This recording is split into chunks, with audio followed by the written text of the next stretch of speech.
Assalamualaikum warahmatullahi wabarakatuh.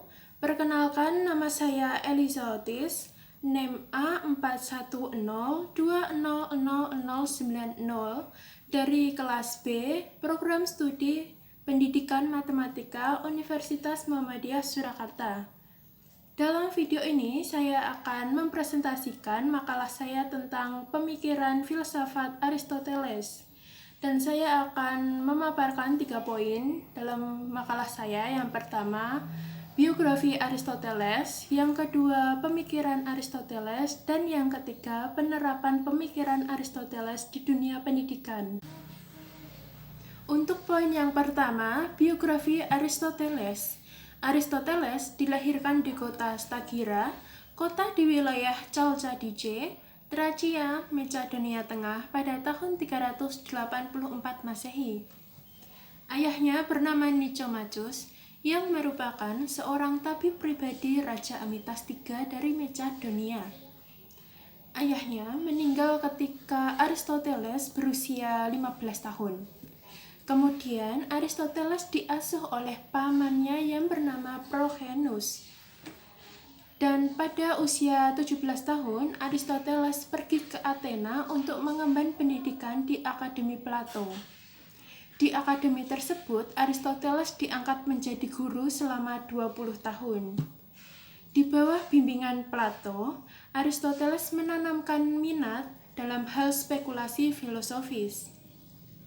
Aristoteles merupakan orang pertama di dunia yang membuktikan bahwa bumi itu bulat, dan pembuktiannya itu dilakukan dengan cara jalan melihat gerhana. Seperti yang kita ketahui sekarang ini, terdapat 10 jenis kata yang antara lain kata benda, kata sifat, kata kerja, dan lain sebagainya. Kata-kata tersebut merupakan pembagian kata menurut pemikiran Aristoteles. Dengan meninggalnya Plato pada tahun 347 Masehi, Aristoteles meninggalkan Athena dan mulai mengembara sekitar 12 tahun. Dalam jenjang waktu tersebut, Aristoteles mendirikan semacam akademi di Assus. Pada tahun berikutnya, Aristoteles mendirikan semacam akademi di Mytilene. Saat itulah ia sempat menjadi guru Alexander Agung selama 3 tahun. Pada tahun 355 Masehi, sesudah Alexander Agung naik tahta kerajaan, Aristoteles kembali ke Athena dan mendirikan semacam akademi di Lyceum. Disinilah selama 12 tahun ia memberikan kuliah, cara berpikir, mengadakan riset dan eksperimen, serta membuat catatan dengan tekun dan cermat. Dalam kepemimpinannya, Alexander Agung tidak pernah meminta nasihat kepada gurunya, tetapi ia berbaik hati untuk menyediakan dana bagi Aristoteles untuk melakukan riset dan eksperimen. Hal ini mungkin menjadi contoh pertama dalam sejarah seorang ilmuwan menerima jumlah dana secara besar dari pemerintah untuk maksud penelitian. Walau begitu, hubungan Aristoteles dan Alexander Agung diliputi oleh berbagai macam polemik. Aristoteles menolak secara prinsipal cara kediktatoran Alexander. Apalagi ketika Alexander menghukum mati sepupu Aristoteles dengan tuduhan pengkhianatan. Alexander memandang Aristoteles terlalu demokratis, sehingga Alexander memiliki niat untuk membunuhnya juga. Tetapi Aristoteles mempunyai hubungan yang erat dengan Alexander dan masyarakat warga Athena. Alexander meninggal pada tahun 323 Masehi, dan golongan anti-Macedonia memegang tampuk kekuasaan Athena.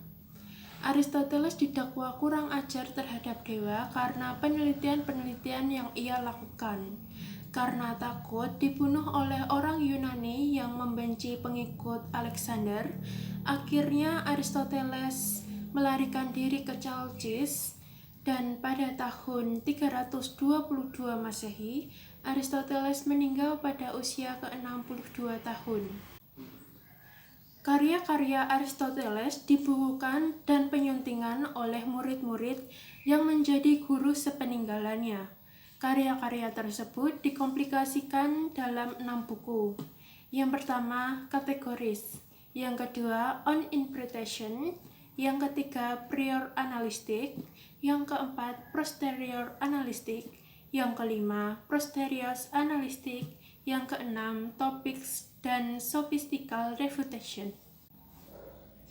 Yang kedua, pemikiran Aristoteles.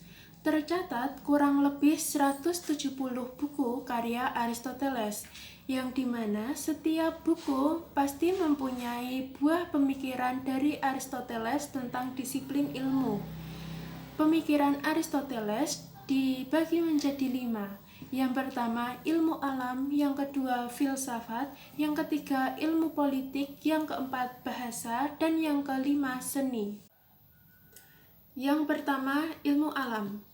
Aristoteles menjadi orang pertama yang mengumpulkan dan mengelompokkan spesies-spesies dalam ilmu biologi secara sistematis.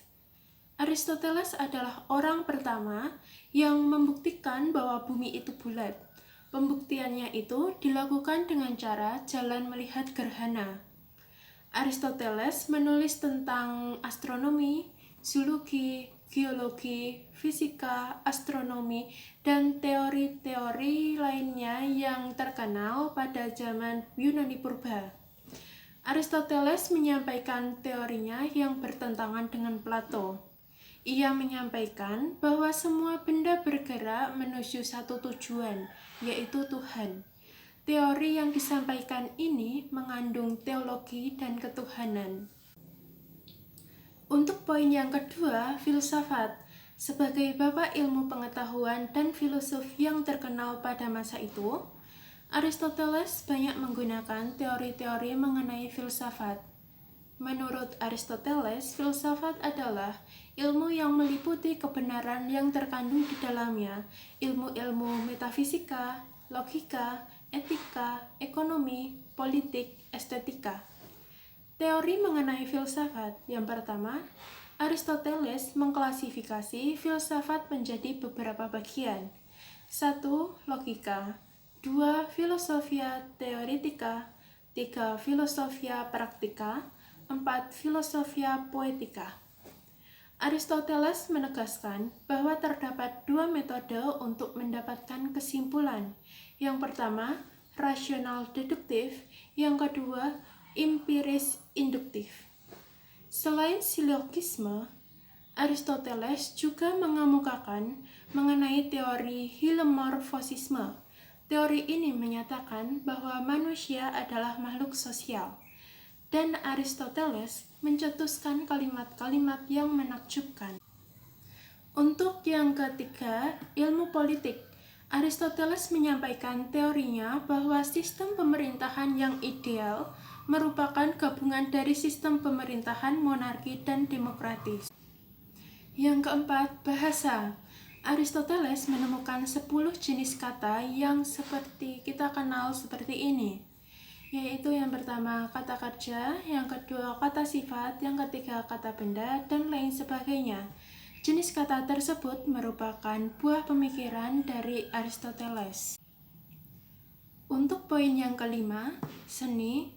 Aristoteles menuangkan pemikirannya mengenai seni dengan menulis sebuah karya yang berjudul Poetika, bahwa pengetahuan dibangun dari pengamatan dan penglihatan.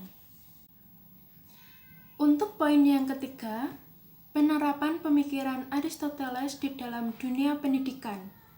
Aristoteles berkata bahwa negara sebaiknya memberikan pendidikan yang baik bagi semua anak, serta mempunyai suatu sistem sekolah negeri yang wajib bagi putra-putri semua warga negara. Sistem itu terdiri dari pendidikan fisik dan pelatihan militer. Usulan Aristoteles tentang pendidikan yang universal dalam kesenian tidak terlaksana secara luas, sehingga pada abad ke-16 dan abad ke-17 Sistem-sistem sekolah nasional secara bertahap didirikan di Jerman dan negara-negara Eropa lainnya. Usulan itu tidak diperuntukkan untuk negara-negara besar dan kekaisaran. Bagi Athena yang pandangannya sebagai lingkungan yang ideal. Dalam pandangannya, pendidikan universal meliputi olahraga, senam, musik, kesastraan, ilmu pengetahuan, dan latihan.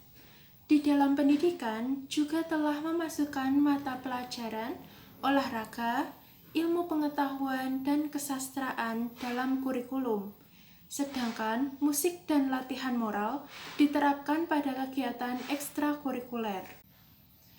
Dalam rangka pendidikan yang lebih tinggi, Aristoteles nampaknya setuju dengan Plato tentang nilai-nilai matematika, fisika, astronomi, dan filsafat. Ia menyatakan bahwa putra-putri semua warga negara sebaiknya diajarkan dengan kemampuan mereka masing-masing. Satu pandangan, satu doktrin dengan Plato tentang perbedaan individual. Bagi semua pelajar, Aristoteles menggambarkan tentang idealisme yang tinggi, ketekunan, pengamatan yang cermat, dan cara berpikir yang lugas untuk mendorong berpikir lugas dengan mempertimbangkan fakta-fakta dan observasi yang ada. Aristoteles mendirikan ilmu pengetahuan tentang logika atau analitik yang mengemukakan prinsip-prinsip penalaran yang berat. Sekian materi presentasi yang dapat saya sampaikan. Apabila ada salah kata, saya mohon maaf. Dan semoga materi presentasi ini dapat bermanfaat bagi kita semua. Terima kasih. Wassalamualaikum warahmatullahi wabarakatuh.